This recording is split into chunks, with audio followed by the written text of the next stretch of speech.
Selline näeb välja minu digitaalne märkmik.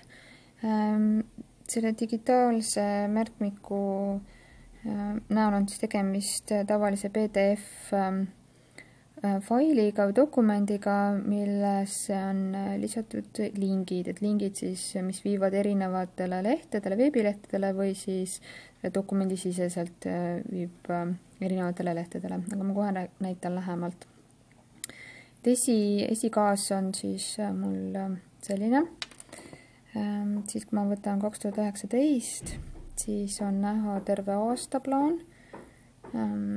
Siia ma saan siis kirjutada, teksti sisestada, värvida, pilte sisestada, erinevaid variante on, mida siin teha saab.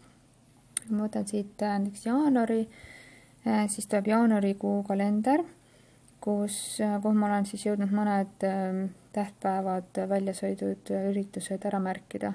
Neid tuleb jooksvalt siis kogu aeg juurde.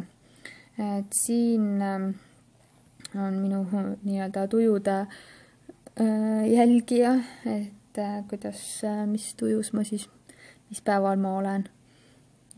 Et siis kuu lõpus on näha, kuidas mul läinud on see kuu. Et siin ma saan siis värvida, et näiteks täna hommikul olin, mis ma siis olin? Üsna excited olin, võib öelda. Teen seda värvi. Nii. Ja see oli siis täna 8.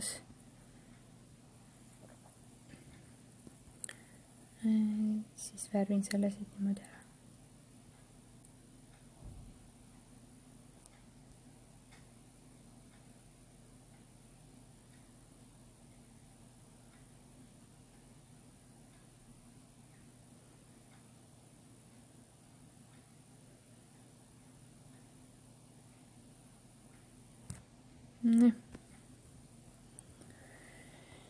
Ühesõnaga, selline on siis jaanuarikuu ja siit, kui ma vajutan näiteks selle nädala peale siin, ma pean siit ära minema.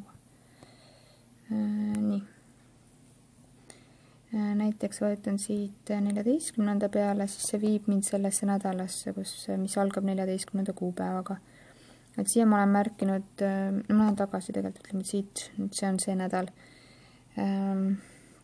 Et siia ma olen siis ära märkinud oma tunniplaani ja erinevad huviringid, kuhu ma oma lapsi pean siis sõidutama ja viima.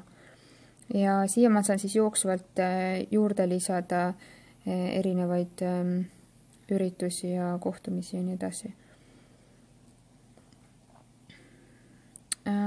Siis ütleme, et jaanuarikuu näeb mul välja selline. Veebruarikuud ma ei ole veel alustanud, see on üsna tühi ja tühjalt näetab selline välja. Nii, et siis samamoodi on kõik need kuud terve aasta jooksul. Siis need siin reas paremal pool olid algselt tühjad, kui ma selle ostsin. Need ma sain siia ise lisada. Mina valisin siis sellised pealkirjad oma vahelehtedele. School, siin on siis mul lihtsalt üks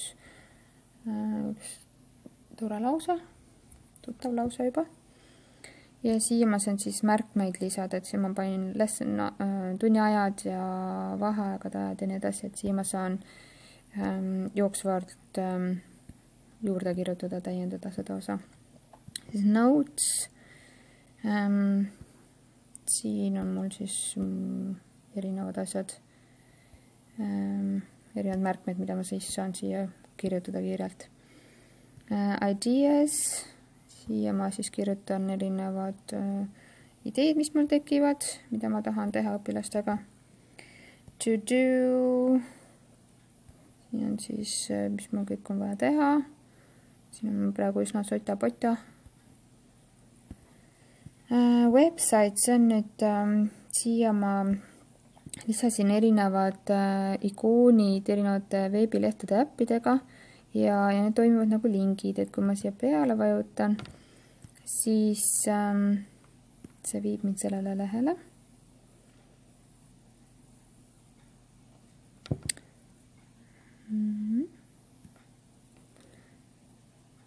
Okei, ma tahan selle praegu nüüd kinni. Et ühesõnaga siit saan minna või näiteks, kui ma tahaks minna Learning Appsi, siis ma saan siit otse minna. Et siia ma siis kogun kõik veebilehed, mida ma kasutan. Ja siia ma saan neid lisada päris palju. Aadressid oma ma praegu teile näite, seal on mu isiklikud pereliikmete aadressid. Ühesõnaga selline, mina kasutan Samsung Galaxy Tab S3 ja Androididele sobib Xodo äpp, millega saab siis PDF-faili lugeda ja siia siis ka lisada juurde. No näiteks, kui ma tahaks praegu siia kirjutada, vabandust selle, musta värvi, paksama, ja nüüd ma tahaks midagi kiiresti siia kirjutada, siis ma seda ka teha saan. Oih, niimoodi. Ja kui läks midagi valesti, saan ära kustutada. Kustukat saab ka muidugi ka suurema valida. Natukene suurema. Nii, kustutame selle kõik ära. Ja kirjutame näiteks uuesti.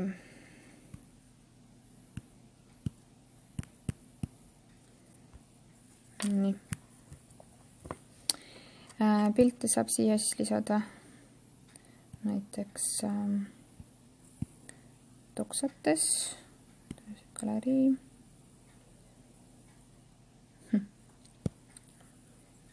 Nii. Seda saab siis väiksemaks, suuremaks, nii nagu ise tahad teha.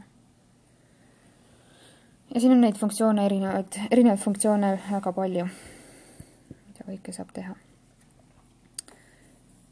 Vot nii.